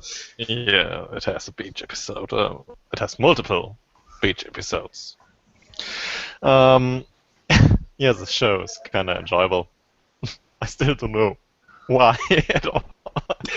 But at least my roommate also enjoys it, so I'm not that wrong with the show. It's just, in my opinion, something that's hard to recommend because it is what it is. It's a kind of ball of a mess of a show that's enjoyable if you watch it. Just don't try to rationalize any of it at all, because if you try to rationalize anything that's going on, you're just gonna be in for a world of pain. The first episode was like, well, fuck this world. Well, rape. Well, we know what came after that. But then it kind of changed to, well, fuck this dragon. Then it changed to, who's this guy? And then it changed to, fuck this world. And, yeah. It kind of handles something right and most of things wrong, but the thing that it does right is kind of making it enjoyable. So the show is so wrong, but so good. Probably just for the plot element at this point, not actual plot, just plot with quotations. And, well, sometimes the beach episodes wasn't that plot heavy. No, but I mean, it's like I enjoyed this show, but I can't explain. I can admit that I enjoyed it maybe because of the ending sequence, maybe because some of the character bonding sequences made up for a lot of the nonsensical parts. But I'm not exactly going to go out and tell people like this is a series I don't think I would ever just kind of recommend anyone for any reason in particular. It's like, watch it if you're watching it, but let it stay buried in the past as the years go by. Yeah, this is no show. Albert or Sean would watch. Not in the future, not in the past. Oh my god, this show is so horrible. But at least I enjoy it, and that's what counts. Yeah, you just kind of got to get a glazed over look in your eye as you watch it. So my question is, this was this was supposed to be a Nana Mizuki vehicle, right? And obviously she's known for her singing. So how is the music in the series? Right now they watched the entire core. So that's why the main character like sings in her cockpit in the beginning. But she only does it like a few times. It's not every time. So times. The whole history of the song is she kind of starts singing it when she's locked up one day, and when the enemy mechs came out of the portal, that they're like, those look like the things that we use, but they're better. They sing. And the character goes, hey, that sounds like my song that I sing. So she sings, and that activates some robot power stuff. It's weird. All right. So singing isn't really pertinent. There's this kind of like songbird song that they'll use occasionally through it. And I don't know if a band came out. I think the character sings the ending sequence, because I don't think an actual band took credit for it. And if the character sings the ending sequence, it's probably why I like it. But I didn't actually look into it. Is there like a big Macross style battle at the end, and then she like sings a song against the Carnage? And then because she sang the song, like it turned the tide of the battle. Is there some of that? It's weird because like whereas Macross, the songs are just kind of there for like like moral support, if you will. It's a little No. weirder than that. No, that in Macross it's like weaponized pop, right? It's like they defeat. It's weaponized just in the sense of it's like a signal. Okay, so the enemy operates. I don't want to get into too much of a discussion here, but basically Macross works like this. Enemies talk on this quantum spectrum that's like much like a Wi-Fi bandwidth or whatever, and these guys, the singers themselves, are infected with this bacteria that puts their voice across that same spectrum. So it's kind of like when we were talking on the tablet earlier, and I couldn't understand you. The hive mind is relaying commands, and they're like, and the individual beings are like, "Say what? I couldn't hear you." There was interference. So it kind of. Oh, but and that's how a lot of. I thought it was just like I thought they were destroying their brains with like the proto culture, like they couldn't handle it. Huh. So it's like pop culture is our weapon, against these like, I don't know, against these aliens. That AKB 048. Right, but in this series, the song unlocks the abilities of the robot itself. So the song makes the mech like super powered, and it's not like demoralizing to the enemy. It's just like load the atom bomb and shoot now. It's like a mech and a karaoke booth in one. Right. Is it kind of like that one show, that Symphogear type of thing, or whatever, where she sang when they battled? Yeah, but they only sing to activate the power, and it's not like throughout the whole battle itself. It's like, oh, I think I need a boost in power. Let me hum a tune. Oh, okay. Okay, so I checked out the song. The OP is sung by Mizuki Nana. She's also going to be singing the second core ED. The first season ED is sung by Eri Kitamura, who is voicing Saria in the show. And she might recognize her voice from a couple other shows, and she is also a singer. She did the ED for Knights of Sidonia. Oh. So, and obviously Mizuki Nana Mizuki also sings the insert song. So that's it.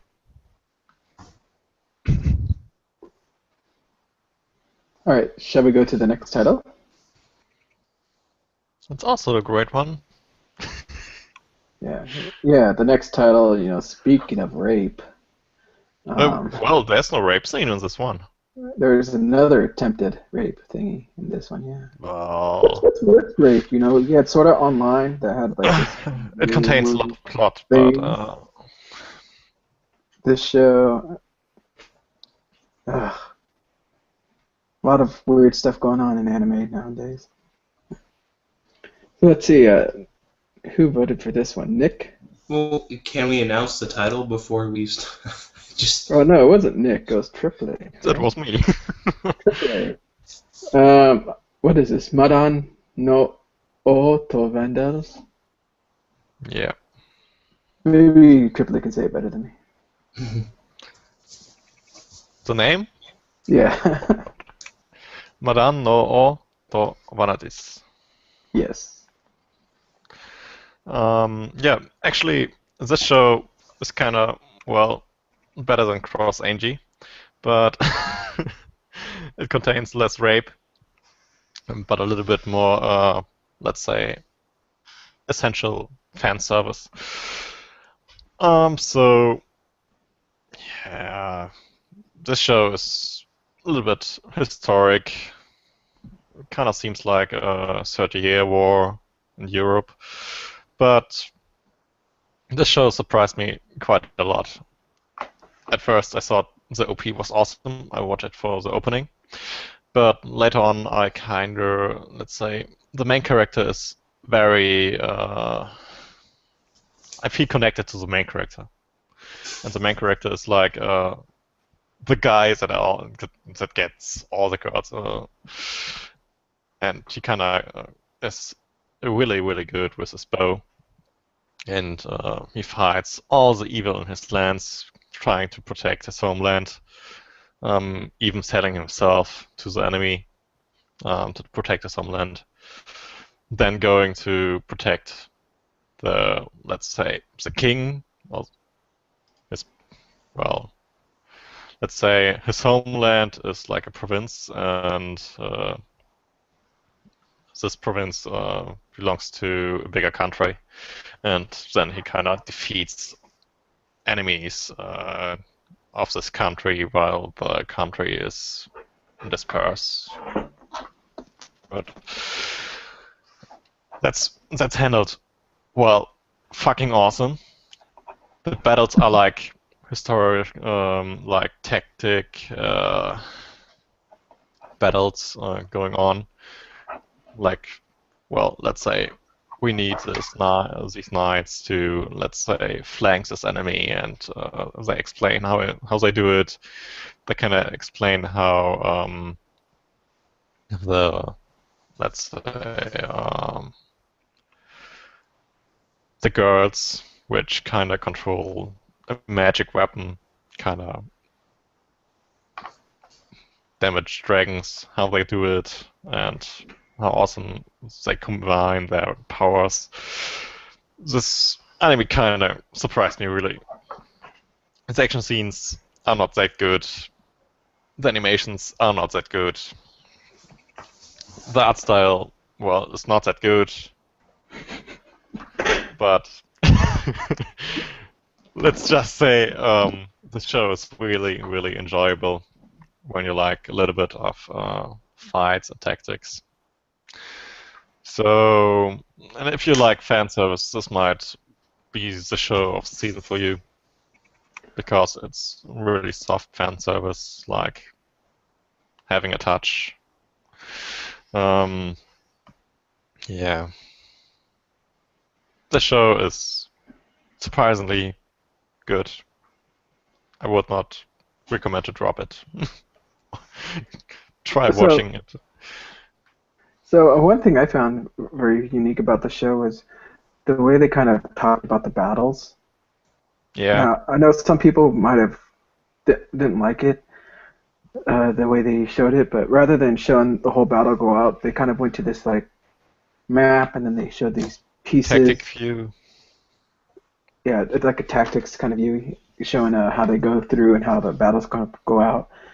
And then they would cut to some of what would happen in the battle, but it wasn't like focused on solely the biggest action. Some places they did, like with the main characters, they had some really good battle scenes, but just for the little skirmishes, it was kind of fun to see that. And like you said, it has quite a bit of fan service in it, and it's kind of to be expected after I've read some of the manga, and with what they shown there, it actually looks like they kind of reduced it down in the anime. So, but because I've read that book, the manga, I think this was based off a light novel, right? But Yep. the manga was slightly different from the anime, as in they took out some parts and some, I guess, relations that he made up in the manga kind of didn't really happen in the anime, or at least it didn't show off that much. But it's been fun to see now because the anime's gone past what I've read in the manga, and to see what's going to happen. I'm wondering what's going to happen in the manga now, if it's going to go a different way. But I just have a quick question for Trippley about this show, because I noticed they also have, what do you call it, some shorts that came out with this series? Shorts? You mean UVA stuff on the DVDs? No, it looks like they had, so you had the Madan to Vanda, whatever. Then you have a short thing that called Tigre Kun to Vandaru Chu that also came out. At the same Those time. were coming out, but I honestly did not check them out. Like, I grabbed one once and went, nah, not for me, because it was like the chibi art stuff. Didn't watch it at all. So they're like little omakes, the chibi things, but I didn't really know if they talked about the series or if they were their own little standalone thing. I was kind of interested in that.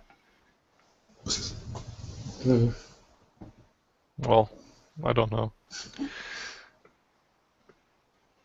what I still want to say is I kind of found it interesting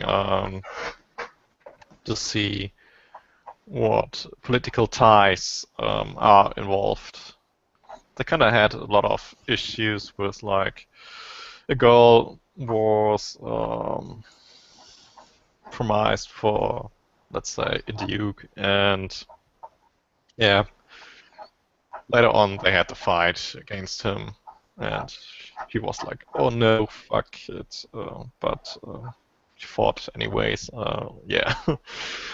Another thing, the hilarious army names like Silver Meteor Army or Duno. They kind of, in Japanese, they kind of sound like, well, don't know. They kind of sound like a mess. And, well, the show is kind of enjoyable for all these that don't have. Then kind of like army stuff. And, well, it's pretty hectic, but yeah, it's enjoyable. Although it might have issues with its pacing because it's really fast-paced. But yeah. What about Shingeki? Do you have anything to say? This didn't necessarily earn as many marks as I was originally hoping for. The only enticing parts to the story, in my personal opinion, was so our main character is a veteran, highly skilled archer, and apparently word of him doesn't get around because, I mean, everyone who starts coming in for the initial charge is just like easy pickings for this guy. He hits through armor perfectly. I mean, he's this unrealistic archer, but that's kind of what a draw I had. Now, not that I expect the army to try to fight a war without a front line. It's just unavoidable. But really, you don't employ any kind of a moving wall defense against this guy. I guess I just was astounded by how while they did set up lots of immaculate kind of map formations, and they would always provide a troop count and tell you how many how much the numbers have whittled down. It just seemed a little lacking in the terms of these are some immaculate fighters here, and we're not trying to do anything that'll save our units until we can get to the guy. But again, I wasn't expecting that much from this series. So the second draw that I had to the series was finding more about his bow. He has inherited this bow from his father, which works a lot like the dragon gear of the Valkyrie users. I think they're called Valkyrie War Maidens or something. I don't know. Yeah, War Maidens. And how it has those elements of being that special, but I guess I just wanted to know more and more about it, and so those were my particular draws for the series, and they didn't necessarily get answered. Well, the bow didn't get answered right away, and I mean it was a fairly enjoyable series, but kind of fell very mediocre on my list. One quick thing, Nick, about the whole why didn't they target him or pit more defenses towards him? Well, no. Not target him or defenses, but raised shields or cover your face holes, charged forward. I mean, well, I think one thing was, which they made a lot of point in the manga. I don't know if they pointed out in the anime too much. I wasn't paying attention, but archers are very looked down upon in that country. I mean, they think nothing of them. They think they're like peasants, whatever. What can you do with a bow? So maybe that's why they never. What's he going to do to us? Type of thing. Maybe you've heard stories and stuff, but to them it's like, it's just a bow. Yeah, I mean, I'll admit, but again, I don't know exactly how widespread rumors and stories are in this medieval type world, but. So we have these dragon gear weapons that have special abilities and attacks that the War Maidens use, and we also have dragons. Those are around too. The colonies can weaponize dragons and send them out onto the battlefield, and the War Maidens can take out dragons. Although while it's difficult, the dragons typically own all soldiers too. And I mean, this guy, much like a War Maiden, has taken down dragons before, and at that point, I would. even if you look down on most of the archers, be like, hey, he did something War Maidens have a hard time doing.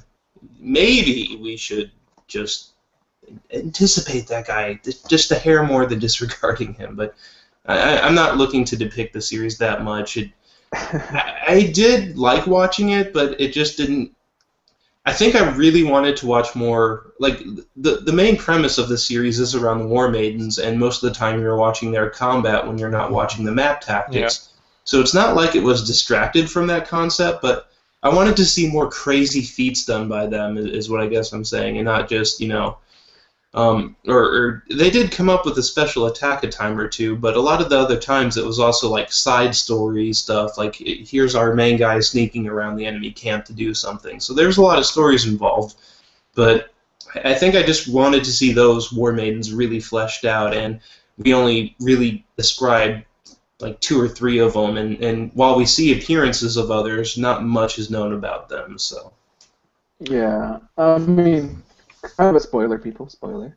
Like, I can't remember, but they had this one girl appear right beside him by his bed when he was sleeping. Yeah. That's all I saw.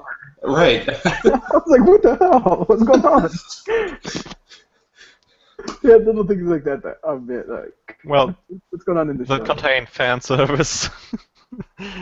Like, he's sleeping. Oh well, if he wasn't sleeping, he would be dead. Like, because he's touching her breast while he's sleeping. It's kind of like that one time when he woke up from bloodlust, except that was a different kind of lust. It wasn't just bloodlust. Yeah. Oh, I kind of there was think a hot spring this episode in this one, right? Hmm? This series. Hot spring episode in this series? I think there was a few of them, but at least one maybe, yeah. Typical of a harem type of show. Hot spring. Well, let's go ahead and move on to the next title. Okay. This will probably be our last. Rage of Bahamut. How do you say this in Japanese? Go, Albert. Shingeki no Bahamut. So yeah, I put this up. What's that? How come it's not Attack on Bahamut? Just kidding. Nice. No, it should be Advanced of the Bahamut. On the list, just because I wanted to, give a shout out to this for a show that is based on a card game had dismissed. This show has been a really, really fun ride. I mean, it's got interesting characters. It's got an interesting story. The world setting is, the background, the world building is interesting, and everything about it.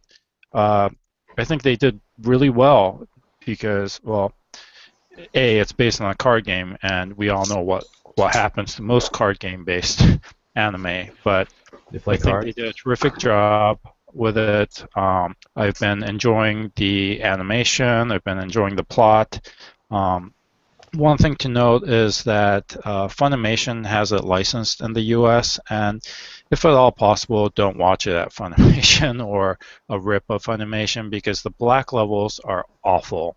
I mean, seriously, there are scenes where, you're like, I can kind of make out that he has something in his hand, maybe, and then you watch the raw and you're like, oh yeah, he had a knife, or things like that just really, really annoy me. But this is well worth checking out if you like. I'd recommend this to people who like fantasy, dragons and all of that kind of stuff, demons, dragons, D&D players. And I'd recommend it to people who like action, shonen type action. And I think it's been underrated. It really. I have not watched the last episode because that airs on tomorrow. Yeah, tomorrow. It's been a very fun ride, and I would recommend that you check it out and give it a few episodes really to see if you might like it, and don't just write it off because it's a card game. That's what I wanted to say. Mobile card game, but I mean I agree on all accounts. I just wanted to say that I think the series starts very strong, but kind of starts lacking a little bit in the middle. We were kind of talking about this the other day. But some of the episodes towards the middle, I would kind of be like, this doesn't have as much intrigue as the first premiering few episodes, and you're just kind of reaching this point where we're wondering if it's going to pull out of this lag or not, and start just becoming that blockbuster again. And like while you're sitting there pondering this, that little end catch comes up, and you're like, oh no, all sins are forgiven. The illustration saved the day. Yeah, that like lets Bahamut to the max. You're like, yeah, this show's alright. I've only seen the first 6 episodes, and yeah, Nick has told me that it kind of loses steam. I've also heard on Twitter other people saying that it kind of loses steam. These were like Sakuga fans, and they're sort of looking for animation. That's what they were talking about. But yeah, so I don't know. I don't know what happens in the second half. But the show is surprisingly fun, and it is like the best possible adaptation of this sort of thing that you could do, because no, they don't sit down and play cards. That's really boring.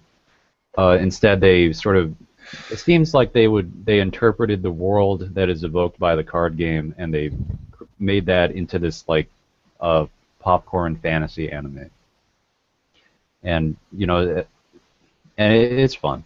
It's fun. It's like watching a popcorn blockbuster. It's just like so lighthearted and fluffy, and just full of action set pieces, and they go to a new place every episode, just full of like crazy designs and whatnot. So yeah, it's entertaining. It is fine popcorn entertainment. Yeah, so it does pick up again. I think 7, 8, 9. While they're in the city, it becomes more of like a political intrigue angle in some cases. So it's not as exciting, but it will pick back up again. This last 2 episodes has been a fun ride yet again, and a lot of crazy things happen. And friendship, love, and betrayal, and all that good stuff. So I'm looking forward to the final episodes, and hopefully they won't screw it up. Is that the end of the show? I believe so. I think it's only a 1-core show. Yeah, I can't see it really going to, personally. They're setting up for a resolution. Okay. Right. Yeah, and if it does amazingly well for whatever reason, and they want a second season, they could start up with a complete new set of characters, because the world, the world is pretty vast, so it doesn't have to be them, I don't think. But yeah, I think it's only a 1-core show. Okay.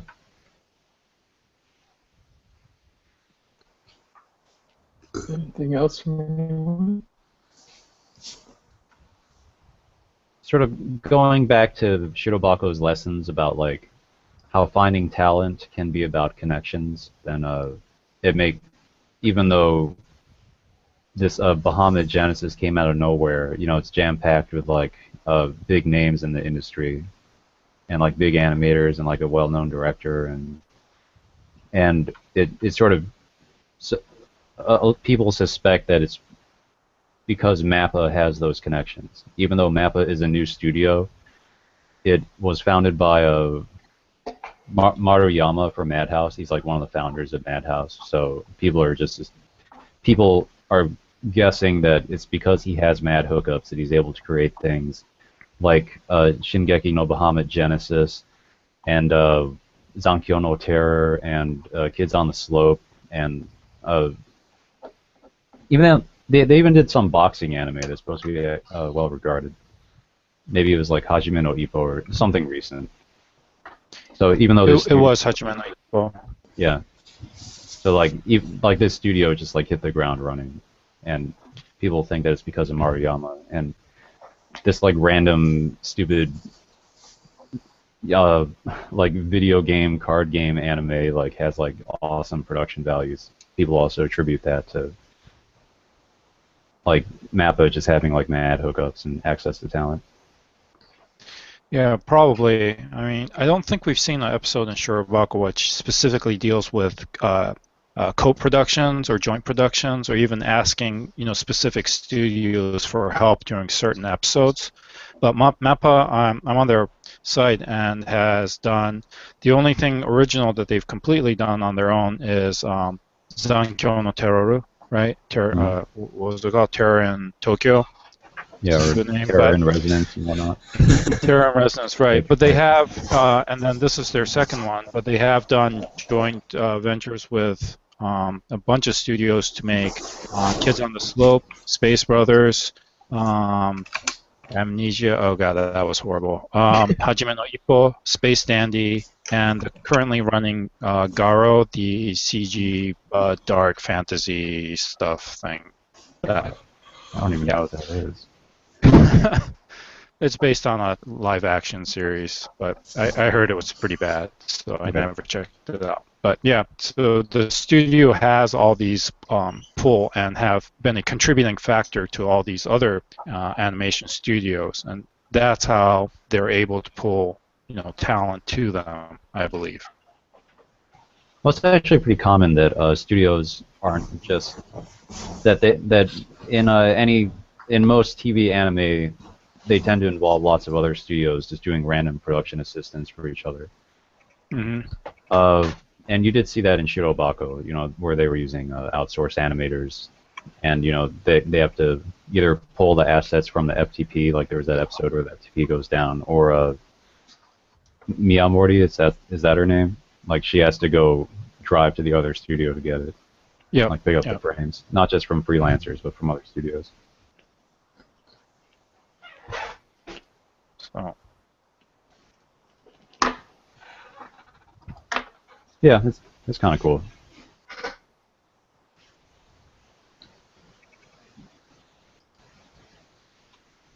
All right. So we done? Yeah, I have to run off in like 5 minutes. Yeah, All we're right, at the so- 2-hour mark, so. Thank you guys for watching OreAni. We'll come back next week and continue on with the second half. We probably won't cover all the titles, but we'll cover the top titles we have for the next 2 hours. Be sure to check out Owen Evans, our artist for our images up here.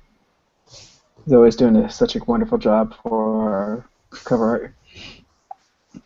And be sure to check out our anime community, Anime Talk. Pretty simple. So, any last words, guys? No? Okay, bye. Yeah. Have a Happy New Year. Happy New Year. Yay. Yeah, that's Visit right. your local shrine. See you guys next Yes. week.